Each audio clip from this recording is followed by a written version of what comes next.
नमस्कार मित्रांनो, आपल्या पूरक व्यवसाय या यूट्यूब चॅनलमध्ये तुमचं स्वागत आहे.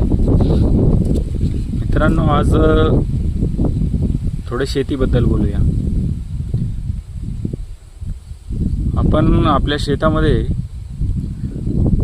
तूर लागवड आणि त्यामध्ये आंतरपीक म्हणून बाजरी या पिकाची लागवड केलेली आहे. यामध्ये 2 ओळीतील अंतर 6 फूट तुरीतली आणि बाजरी त्यामध्ये 2 रांगा या पद्धतीने तुम्ही पाहू शकता. आता जवळपास 2 महिन्याचा प्लॉट होत आलेला आहे. याबरोबर आपण या पिकाला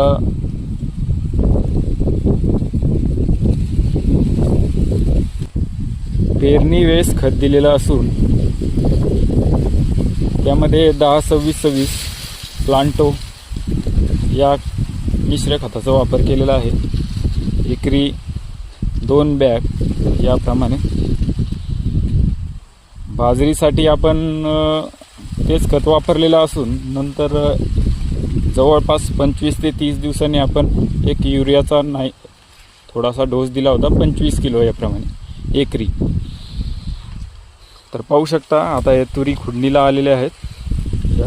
याचे आता 1-2-3 दिवसात याचे शेंडे खुडून घेणे अत्यंत आवश्यक झालेले आहे. याची उंची जवळपास 2 ते 2.5 फूट उंची झालेली आहे.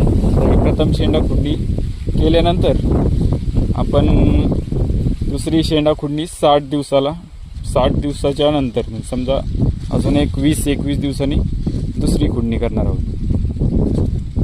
आंतरपीक घेतलेला असल्यामुळे आपण या पिकाची समजा जी शेंडी खुडणी आहे ती नंतर घेतली तरी जमते. समजा बाजरी काढल्यानंतर आणि त्यानंतर त्याला एक दुसरा डोस द्यायचा. म्हणजे कसं की यामध्ये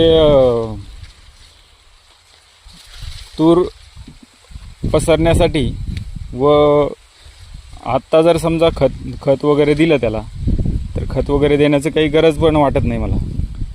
सध्या फवारणीचीही काही गरज वाटत नाही. एक फवारणी केलेली आहे त्यावर इमामॅक्टिन बेंझोएट 5% याप्रमाणे बाजरी आणि तुरीला दोन्हीलाही केलेली आहे.